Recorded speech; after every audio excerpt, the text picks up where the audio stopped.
Assalamualaikum warahmatullahi wabarakatuh. Waalaikumsalam warahmatullahi wabarakatuh. Halo Sobat Generasi Emas Masa Depan, selamat datang di Smanisa Podcast Permata Berdaya Luar Biasa. Smanisa Podcast adalah podcast resmi SMA Negeri 1 Purwoasri Kediri sebagai wadah informasi dan inspirasi bagi Sobat Generasi Masa Depan semuanya. Perkenalkan, saya Rizka SPD selaku host podcast pada episode kali ini. Kali ini saya tidak sendiri karena sudah hadir di antara kita. Beliau adalah Kepala Seksi Pendidikan Menengah Atas, Pendidikan Khusus dan Pendidikan Layanan Khusus Cabang Dinas Pendidikan Wilayah Kediri, Bapak Khairul Effendi, Sarjana Pendidikan Magister Administrasi Publik. Mari kita sapa bersama-sama. Assalamualaikum Pak Effendi. Waalaikumsalam warahmatullahi wabarakatuh. Iya, senang sekali Bu Rizka bisa hadir di sini ya. Alhamdulillah. Tadi Pak, Permata Podcast ya. Iya. Smanisa Podcast. Smanisa Podcast. Permata Berdaya Luar Biasa. Gini tadi ya. Iya betul Bapak. Oke. Iya. Bapak Khairul, bagaimana Bapak kabarnya, sehat nggih? Alhamdulillah sehat. Ini saya Rioni nih ya. Iya betul. Datang ke SMA 1 Purwoasri. Dulu saya juga di sini tugas di SMA 1 Purwoasri sejak tahun 1999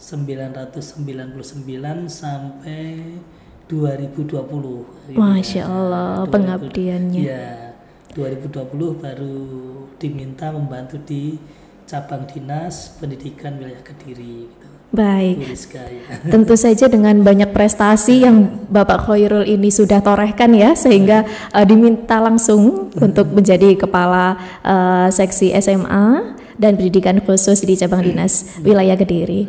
Baik Bapak, ini sebenarnya kita mau ngobrol-ngobrol tentang ujian nasional yang katanya ada lagi nih di tahun ini. Nah, makanya kadang siswa itu agak ada takutnya ya, ada kagetnya. Kemudian wali murid juga menyikapinya, wah ada ujian nasional lagi. Bagaimana ini lantas apa yang sudah disiapkan dan apakah memang benar sudah disahkan untuk tahun ini? Bagaimana pelaksanaannya, teknisnya sedemikian rupa? Wali murid mungkin juga siswa-siswi kita yang menonton di channel YouTube Smanisa Podcast ingin tahu lebih banyak tentang ujian nasional yang sekarang namanya menjadi tes kompetensi akademik atau TKA. Monggo Bapak, kami persilakan. Baik, jadi Bu Rizka dan seluruh siswa SMA Negeri 1 Purwoasri, bahwa namanya pendidikan itu atau namanya kita sebagai murid, yaitu kalau diuji itu kan sebenarnya biasa ya. Betul. Karena kalau kita sudah belajar, maka endingnya pasti ujian. Iya baik. Jadi betul. kalau teman anak-anak sudah menyiapkan selama ini belajar dengan baik, maka diuji itu tidak takut harusnya ya. Iya betul. Baik, seperti itu. Seperti yang saya sampaikan Bu Rizka tadi, bahwa tahun 2025 ini memang Kementerian Pendidikan Dasar dan Menengah itu sudah mengeluarkan peraturan Menteri Pendidikan Dasar dan Menengah nomor 9 tahun 2025 tentang tes kemampuan akademik ya. Tes kemampuan akademik. Tadi Mbak Rizka menyatakan sekarang ujian nasional ada lagi ya. Namanya itu bukan ujian nasional, tetapi istilahnya adalah tes kemampuan akademik. Mungkin teman-teman di luar mirip-mirip ya. Mungkin ada kemiripan ya terkait dengan itu. Nah, tes kemampuan akademik atau TKA, disingkat TKA, itu adalah suatu kegiatan untuk mengukur capaian akademik murid pada mata pelajaran tertentu. Jadi seperti ujian. Jadi anak-anak yang sudah belajar itu terus diukur, capaian akademiknya diukur melalui TKA ini untuk beberapa mata pelajaran. Jadi memang tidak semua mata pelajaran, dan ini memang sudah resmi, sudah sah dengan terbitnya Permendikdasmen nomor 9 tahun 2025 gitu ya. Baik. Itu terkait dengan TKA gitu ya. Nah, TKA ini nanti di tahun 2025 itu diberlakukan mulai jenjang SD sampai dengan SMA SMK. Nanti sudah ada jadwal-jadwal tersendiri gitu ya. Untuk SMA itu nanti jadwalnya November 2025.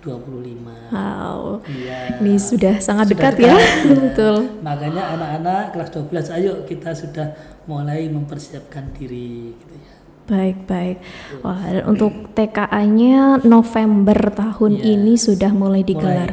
Bapak, bagaimana mata pelajaran ini? Karena siswa kita kan dengan pilihannya masing-masing gitu ya. Betul. Ada yang saintek, kemudian ada sosial humaniora, kemudian bahasa. Ini apakah mapelnya itu semuanya harus sama atau dari sekolah sudah menentukan atau siswa sendiri boleh memilih? Monggo. Jadi di situ diatur di permen itu bahwa mata pelajaran yang diujikan melalui TK itu ada 2 kelompok. Satu kelompok mata pelajaran wajib yang terdiri dari mata pelajaran matematika, bahasa Indonesia dan bahasa Inggris yang wajib. Kemudian nanti 2 kelompok mata pelajaran pilihan.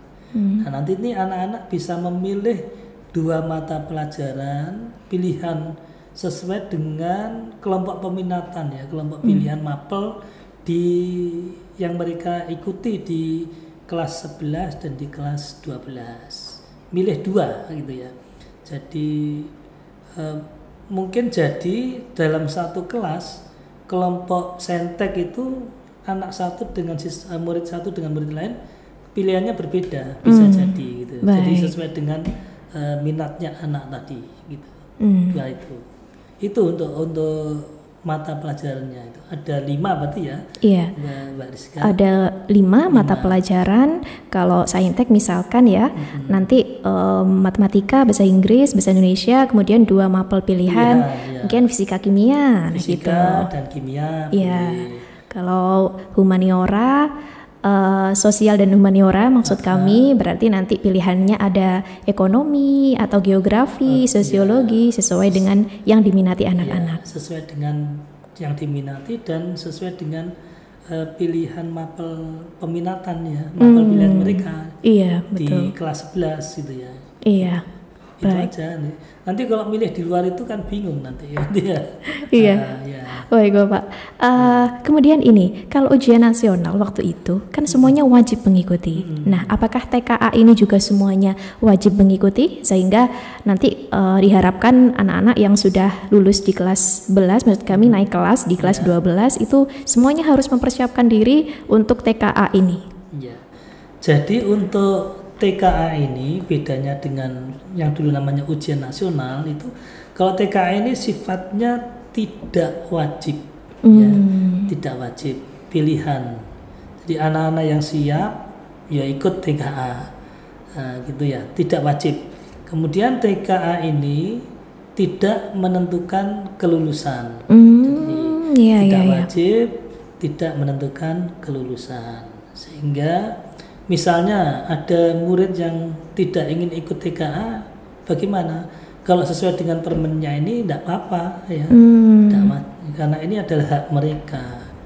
Tetapi mungkin sekolah punya kebijakan atau punya kebijakan ya.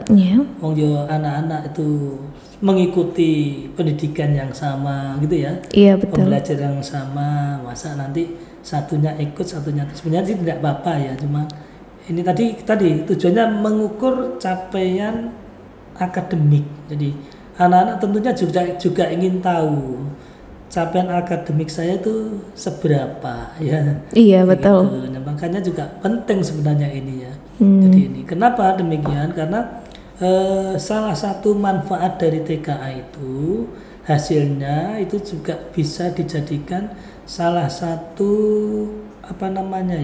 syarat masuk untuk salah satu untuk bahan penilaian untuk melanjutkan ke pendidikan yang lebih tinggi. Salah satu, tapi bukan mutlak ya. Iya, Bisa. baik. Jadi maksudnya begini, dari SMP ke SMA mungkin bisa menggunakan hasil TKA-nya. gitu ya, mungkin gitu.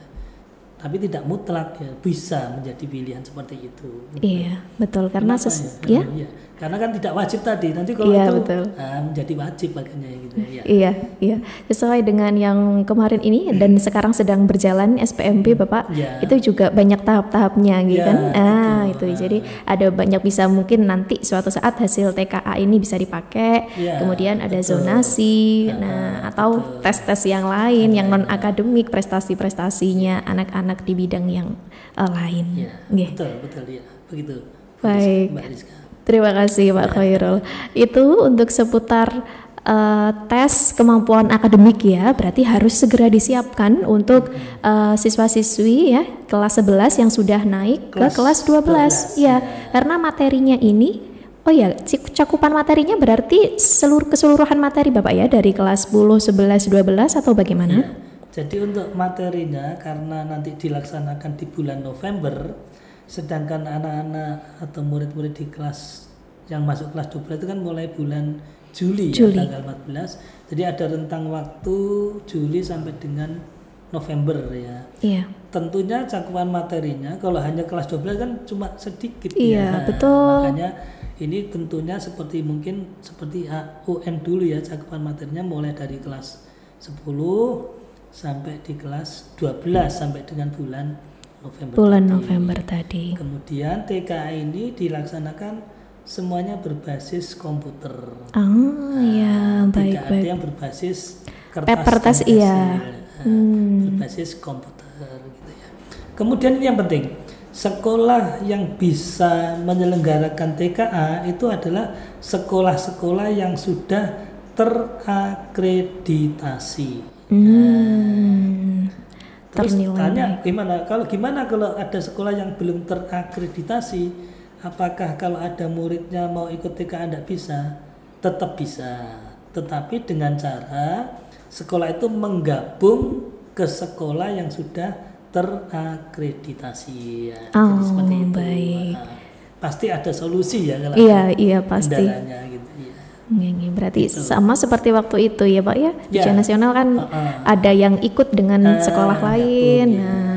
Iya, dalam rangka agar seluruh siswa-siswi di Kediri khususnya dan secara nasional semuanya bisa terpantau hasil belajarnya melalui TKA tadi ya. Jangan lupa belajar.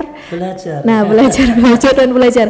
Karena materi dari kelas 10 jangan dilupakan, karena itu yang akan diujikan, materi kelas 11 juga, dan sedikit materi kelas 12 yang sudah diselesaikan sampai bulan November itu. Ngeten Bapak. Baik, seperti itu untuk tes kompetensi akademik atau tes kemampuan akademik yang akan dilaksanakan pada November tahun ini. Harus bersiap-siap semuanya, baik siswa-siswi maupun seluruh guru dan tenaga kependidikan, tentu saja memberikan sarana prasarananya, dan juga orang tua wali murid di rumah mendukung seluruh kegiatan pembelajaran anak-anaknya. Seperti itu. Terima kasih Bapak. Berikutnya ini tentang P5. Nah, desas-desusnya P5 udah nggak ada. Nah, tapi lah kok ternyata muncul permen di situ malah lebih banyak. Nah, ini sebenarnya bagaimana Bapak? Mungkin bisa dijelaskan secara umum. Baik, jadi sebelum saya menjawab terkait yang P5 tadi, ini terkait dengan TKA. Ini maka satuan pendidikan atau sekolah sudah harus segera mempersiapkan diri. Betul. Mempersiapkan diri, mungkin segera disosialisasikan terkait TKA ini ya kepada seluruh warga sekolah, kepada murid, penting juga kepada orang tua, sehingga nanti orang tua juga bisa mengawasi anak-anak, mengingatkan anak-anaknya, putra-putrinya untuk belajar untuk mempersiapkan TKA. Kemudian yang kedua, sekolah juga harus mempersiapkan sarana prasarananya. Karena TKA berbasis komputer, maka harus dipersiapkan sejak dini nanti sambil menunggu panduan yang resmi. Kemudian yang ketiga, ayo nanti supaya hasil TKA-nya ini Bagus, maksimal, maka nanti teman-teman di satuan pendidikan, Bapak Ibu guru nanti yang mengajar di kelas 12 harus bisa memanfaatkan waktu yang minim ini, bisa menyiapkan para murid kelas 12 agar siap untuk mengikuti TKA. Nah, itu yang penting ya. Iya, penting. benar. Meskipun tadi tidak wajib, tetapi tetap harus menyiapkan disiapkan diri dengan semaksimal mungkin gitu ya. Baik. Kayak gitu. Kemudian yang berikutnya tadi terkait dengan P5 ya. Proyek penguatan profil Pelajar Pancasila. Ya, baik. Jadi begini Bu Rizka, sudah terbit Peraturan Menteri Pendidikan Dasar dan Menengah Nomor 10 Tahun 2025 tentang standar kompetensi lulusan pendidikan anak usia dini, jenjang pendidikan dasar dan jenjang pendidikan menengah. Nah, di Permendikdasmen tersebut itu sudah diatur standar kompetensi lulusan peserta didik itu meliputi 8 dimensi profil lulusan ya. 8 dimensi profil lulusan. 8 dimensi profil lulusan itu terdiri dari yang pertama, keimanan dan ketakwaan terhadap Tuhan Yang Maha Esa gitu ya. Kemudian yang kedua, kewargaan. Yang ketiga, penalaran kritis. Yang keempat, kreativitas. Yang kelima, kolaborasi. Kemudian yang keenam, kemandirian.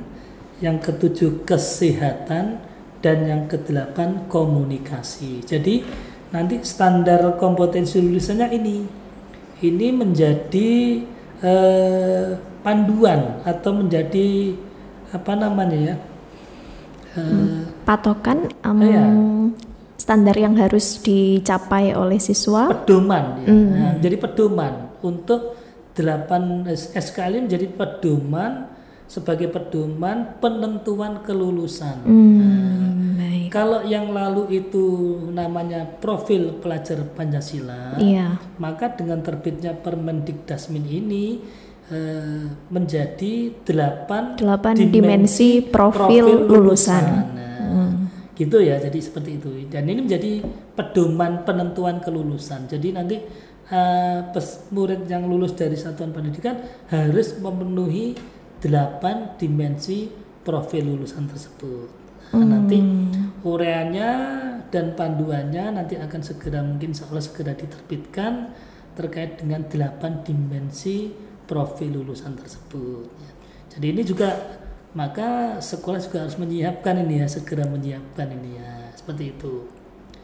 Itu jadi Bu Rizka, jadi P5-nya mungkin nanti akan bergeser ke sini ya, ke 8 dimensi profil. Nah, terus bertanya-tanya nanti bagaimana dengan P5 gitu ya, P5. Iya, betul. Kita tunggu saja ya, tunggu saja karena ini masih sedang digodok. Kalau struktur kurikulumnya insya Allah tetap ya. Tinggal kalau tahun yang sebelumnya itu di kurikulum nasional itu ada waktu khusus untuk P5 ini P5, ya, gelar karyanya ya, itu. P5 itu nanti yang ini kita menunggu ya, karena ini masih sedang diproses. Saya belum bisa menyampaikan bagaimana nanti kelanjutannya. Yang jelas sudah ada SKL-nya, gitu aja. Ya, iya, gitu. Betul. Saya kemarin juga melihat Bapak Ibu guru PJOK, beliau itu sudah sibuk begitu ya untuk menyiapkan anak-anak dalam praktik senam sehat. Betul, itu mungkin salah satunya ya Bapak, betul, ya. Iya, betul. Menteri kita sekarang ini sangat concern dengan kesehatan ya, sepertinya. Ada kesehatan. Kemudian kalau kemarin kan ada gotong royong, ternyata sepertinya di sini dipisahkan ya, menjadi komunikasi dan kolaborasi. Iya, betul. Seperti itu ternyata. Jadi lebih detail lagi dan lebih banyak, karena tadi juga ada kewargaan ya, tidak hanya yang kemarin itu apa ya? Kalau kewargaan yang lalu itu mungkin itu apa namanya? Berkebinekaan global. Ya, berkebinekaan global diganti dengan kewargaan. Nah, Iya, berarti teknisnya kita masih menunggu ya, Bapak? Karena belum, kita tunggu, masih menunggu istilahnya panduannya ya, atau pedoman gitu ya. Ya, insya Allah mudah-mudahan segera terbit, seperti biar enggak kita bertanya-tanya gitu. Iya, betul. Karena ini liburan ini kan siswanya yang libur ya, Bapak. Bapak Ibu gurunya tetap masuk, kemudian tetap merancang proses pembelajaran, apalagi ada bukan pergantian ya, tapi ada perubahan atau penambahan kurikulum yang dari sebelumnya. Kemudian di sini apa ya namanya ya, ditingkatkan lagi atau dikembangkan lagi seperti yang tadi, yang gotong royong kemudian dipecah lagi, berarti lebih sesuaikan lagi dengan kebutuhan siswa kita saat ini. Seperti itu. Bukan perubahan kurikulum ya, Bu Rizka, nanti biar enggak salah. Oh iya. Teman-teman, jadi kurikulumnya tetap kurikulum nasional. Jadi yang ada perubahan adalah standar kompetensi lulusannya. Baik, ya mohon maaf. Kurikulumnya tetap kurikulumnya. Belum ada perubahan kurikulumnya.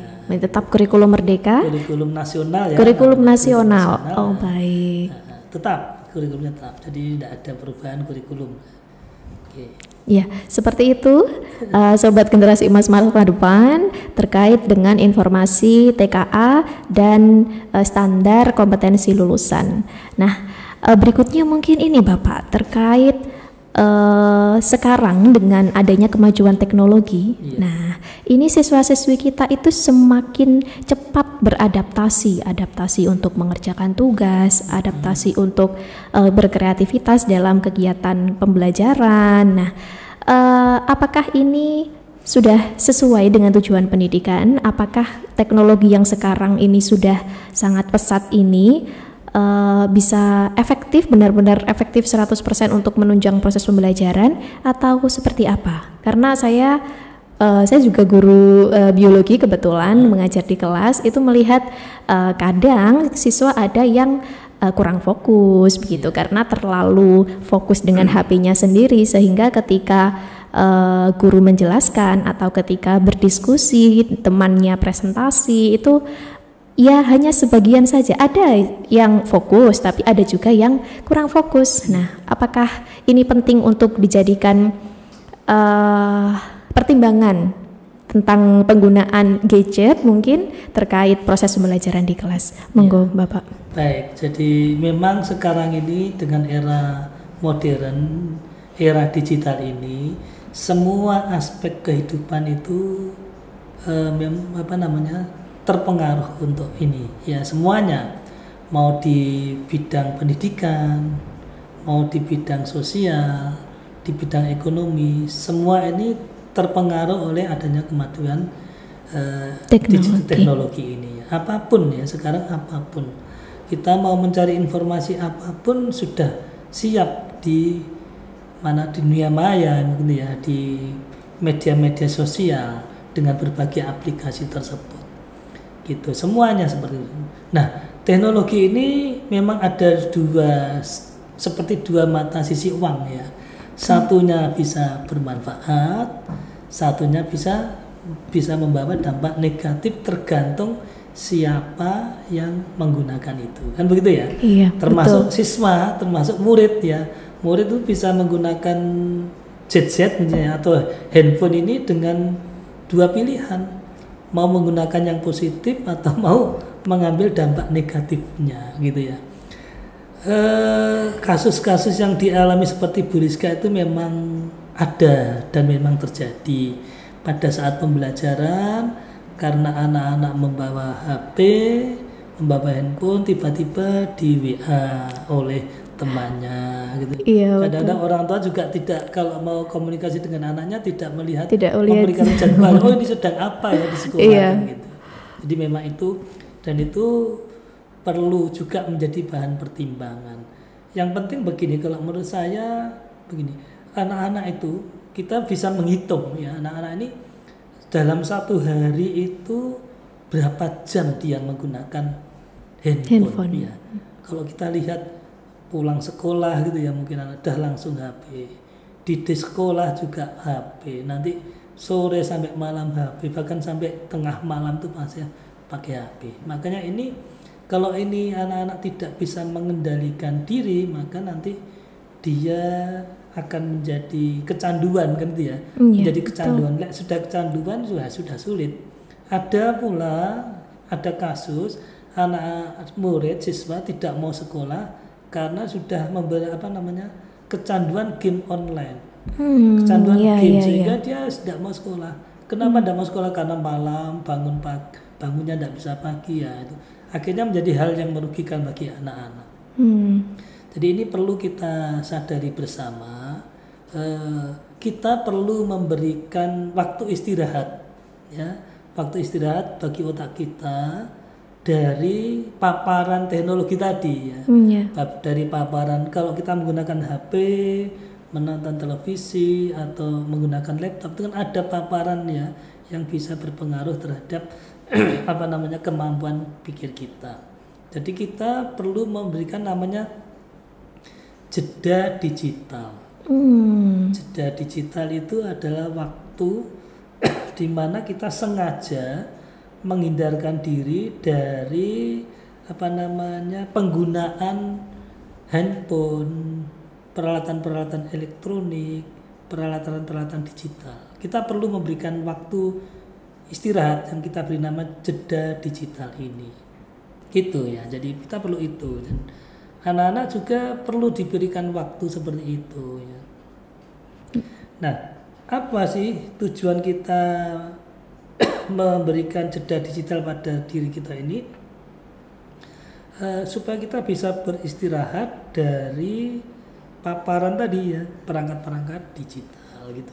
Baik, berarti ini bisa diimplementasikan di kelas mungkin ya, kalau sedang presentasi mungkin bisa dikumpulkan dulu begitu ya, menurut kebijaksanaan guru kalau memang diperlukan untuk proses kegiatan belajar mengajar, mengerjakan tugas, silakan mengakses handphone. Tapi jika ternyata bisa tanpa handphone karena kita sedang berdiskusi misalnya, atau kita sedang pembelajaran outdoor ya, itu mungkin bisa disimpan dulu biar anak-anak lebih fokus. Dan ternyata ada penelitiannya ya Bapak, bahwa jeda digital ini bisa menurunkan stres, kemudian meningkatkan fokus. Betul. Jadi memang dari beberapa literatur yang saya baca, jeda digital itu punya manfaat ya. Yang pertama adalah bisa menghindarkan stres ya. Stres. Kenapa kok stres ya?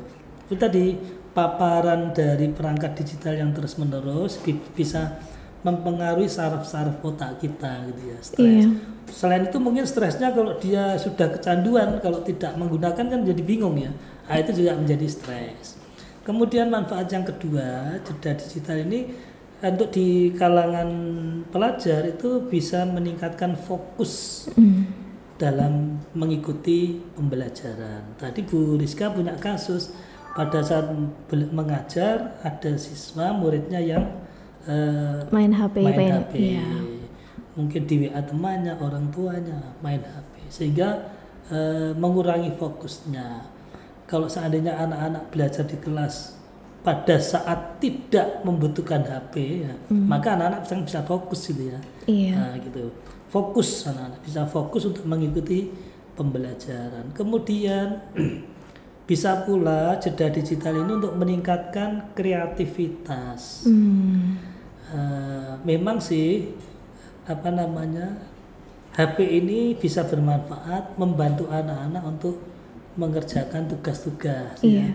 Tetapi untuk anak-anak yang tidak bijak, maka semua tugas-tugasnya itu bukan dari pikirannya sendiri, bukan dari kreativitasnya sendiri, langsung saja nanya ke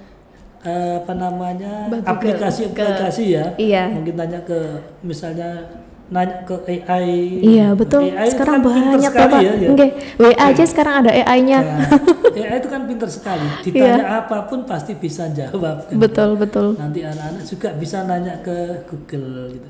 Sehingga tidak kreatif anak-anak itu. Gitu. Kemudian yang keempat, nanti dengan jeda digital ini bisa meningkatkan interaksi sosial. Jadi kalau pada siswa ini istirahat gitu ya, kita bisa mengamati pada saat istirahat, jam-jam istirahat, anak-anak tidak saling berinteraksi gitu ya. Iya, betul. Asik dengan HP-nya masing-masing. Iya, Kan gitu ya. betul. Asik dengan HP-nya masing-masing. Bahkan makan pun itu Makan sambil pun sambil nonton. nonton YouTube, Iya. nonton TikTok gitu ya. Coba kalau anak-anak kita berikan jeda digital, maka sudah, karena anak-anak tidak ada gangguan HP, maka dia ngobrol lah dengan temannya, ngobrol terkait apa saja, mata pelajaran, pembelajaran atau terkait apa. Nanti kemudian purpose itu nanti akhirnya bisa berfungsi. Iya, berfungsi betul. lagi perpustakaannya. Perpustakaan bisa kembali ramai. Kembali rame lagi. Terus ruang-ruang BK, anak-anak bisa konsultasi di sana. Kalau dengan HP kan anak bisa nanya saja ya. Sebenarnya mungkin seperti itu. Jadi itu beberapa manfaat yang seperti itu. Jadi kemudian yang manfaat berikutnya itu juga mengurangi adanya kecurangan. Tadi ya. Iya, betul. Misalnya pada saat ulangan gitu ya, ulangan itu sudah ada kasus sih pada saat anak-anak ujian itu soalnya difoto, kirimkan ke mungkin lembaga bimbingan belajar sebenarnya gitu ya. Iya. Dapatlah jawaban. Itu kecurangannya di sana. Jadi insya Allah dengan kita memberikan jeda digital ini bukan berarti kita anti teknologi, tidak. Iya. Tetapi kita membatasi saja, membatasi anak-anak ini untuk istilahnya bijak menggunakan perangkat digital. Baik. Harus bijak yang bermanfaat sehingga kreativitasnya tetap terjaga ya toh. Kemudian interaksi sosialnya tetap berjalan gitu. Kejujuran anak-anak bisa dibentuk dan sebagainya dengan adanya ini tadi memberikan namanya jeda digital. Nah, nanti seperti itu ini bisa menjadi pertimbangan bagi sekolah atau bagi satuan pendidikan untuk bagaimana ya agar kita bisa memberikan jeda digital pada anak-anak. Monggo nanti mungkin sekolah bisa kreativitasnya bagaimana, begitu ya. Baik. Penuturan Pak Khairul tentang jeda digital ini sangat dibutuhkan di era sekarang ya Bapak. Tidak hanya kita mengagungkan teknologi, tapi kita juga harus memberikan batasan-batasan. Contohnya kalau yang pernah saya dengar itu ada istilah dopamin detox, di mana, kan Bapak, dopamin sebagai hormon kesenangan begitu ya, itu akan terus terstimulus ketika anak-anak itu memegang gadget. Nah, ketika dia scroll itu semakin banyak konten-konten bahkan yang menyebabkan betul kerusakan syaraf seperti yang Bapak Khairul sampaikan, brain rot istilahnya. Jadi otaknya itu rusak karena konten-konten yang tidak bermanfaat. Nah, ini juga sebagai pelajaran untuk Bapak Ibu orang tua mungkin yang di rumah untuk mengawasi anak-anak itu konten yang dilihat apa saja. Iya. Agar tidak mencontoh hal-hal yang buruk, karena ada kasus yang ada siswa masih usia sekian tapi sudah melakukan tindak kriminal. Itu yang diakibatkan dari proses tadi ya, gadget terus setiap hari. Jadi memang perlu pembatasan. Baik, terima kasih Bapak. Gini, Bu Rizka, ini perlu kami sampaikan juga. Ternyata di negara-negara Eropa dan Amerika yang sudah maju pun sudah mulai ini menerapkan pembatasan penggunaan HP di sekolah. Sudah, iya. Nanti kita bisa browsing gitu ya. Ternyata negara-negara seperti Perancis sudah menerapkan itu. Dia sudah mengatur, pemerintah sudah mengatur penggunaan HP dari dulu, kalau dari usia 15 tahun ya. Itu seperti itu sudah diatur. Perancis sudah mengatur bahwa di bawah 15 tahun itu sudah mulai tahun 2015 itu sudah diatur tidak boleh menggunakan HP di sekolah. Kemudian ada lagi Italia sudah menerapkan pembatasan penggunaan HP sekolah itu sejak tahun 2007. Ini informasi literasi dari media sosial. Kemudian ada lagi Jerman loh, itu kan negara-negara maju, ya, betul. sudah sadar akan itu. Kemudian ada Inggris. kemudian ada Belanda. Baik, Belanda baik. itu sejak 2024 ini ya, sejak Januari sudah melarang atau membatasi penggunaan HP di sekolah. Ada Norwegia, Wow. kemudian Finlandia yang menjadi kiblat Iya, pendidikan, kiblat pendidikan, iya. sudah mulai ya. Jadi negara-negara itu ada yang secara pemerintahnya secara resmi, ada yang berupa himbauan. Amerika Serikat sudah mulai di beberapa negara bagian Amerika Serikat itu sudah mulai menerapkan pembatasan penggunaan HP di sekolah. Iya. Jadi ini negara-negara maju saja sudah mungkin lebih sadar ya dampak dari HP tadi terhadap perkembangan peserta didik. Jadi ini perlu kita belajar kan dari sana. Oh iya, nanti apa kira-kira manfaatnya gitu. Asalkan diatur. Yang penting ini bukan melarang gitu ya. Iya, bukan betul. melarang. Kalau melarang kita berarti melawan melawan perkembangan zaman ya. Iya, iya. Bukan melarang tapi membatasi gitu aja. Ya, begitu Bu Rizka ya. Terima kasih banyak Bapak insight-nya. Luar biasa, negara maju aja begitu ya. Nanti mungkin kita bisa kembali lagi ke ujian lisan atau tertulis bahkan ya untuk menghindari kecurangan tadi. Baik, sebagai penutup Bapak mungkin ada pesan kesan untuk sekolah kita, kita, karena Bapak Khairul Effendi itu adalah salah satu alumni guru di SMA Negeri 1 Purwasari juga. Kebetulan beliau pengampu mata pelajaran biologi nih Bapak. Iya, C2 biologi nih. Monggo silakan. Ya, jadi baik. Jadi untuk SMA Purwasari itu alhamdulillah ini sekarang sudah peningkatannya sudah luar biasa ya. Jadi alhamdulillah. Sudah kelihatan rapi. Sudah jauh lebih indah. Lebih indah. Iya. Lebih indah, dan rapi, lebih indah. Itu yang dari fisiknya ya, dari fisiknya lebih rapi, lebih indah. Iya, betul. Sudah ada penataan yang bagus. Tentunya ini mungkin tidak lepas dari inovasi dari kepala sekolah ya. Iya. Kepala sekolah dan didukung oleh teman-teman guru yang lain. Kemudian sarana termasuk podcast ini ya. Iya betul Bapak. Podcast ini kan baru diresmikan ini.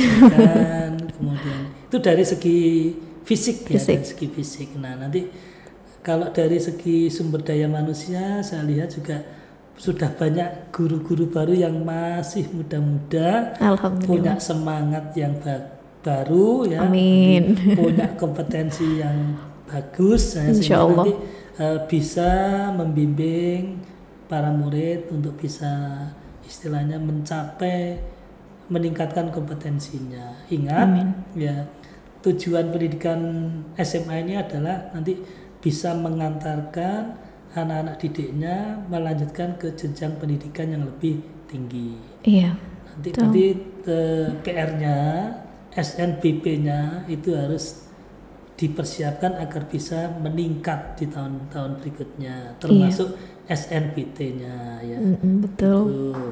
Karena tadi tujuannya pendidikan tuh agar anak-anak kuliah nanti perlu didata ya, perlu didata yang kuliah dari tahun ke tahun itu berapa dari lulusan itu ya, perlu didata, dibuatlah statistik. Jadi itu dari segi fisik sudah, sumber daya manusia sudah ya, nanti tinggal itu nanti mempersiapkan anak-anak agar bisa mencapai tujuan mereka gitu. Iya, baik. Mohon izin sedikit melaporkan Bapak. Ya. Bukan mau pamer ya.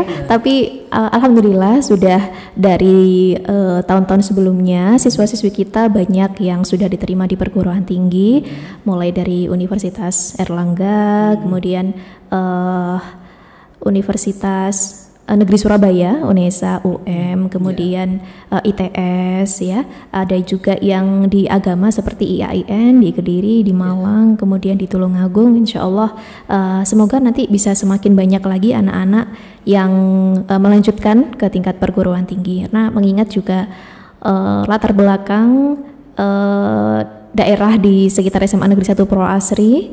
Nah, ini kami selalu memotivasi agar terus semangat melanjutkan gitu, karena ya kita tahu kalau semakin tinggi ilmu nanti ke depan bekal untuk masa depan itu pasti akan lebih banyak sehingga anak-anak lebih siap begitu ya menghadapi dunia Ci. Baik. Iya betul Bu Rizka, seperti itu memang tahun depan harus meningkat terus gitu ya. Iya.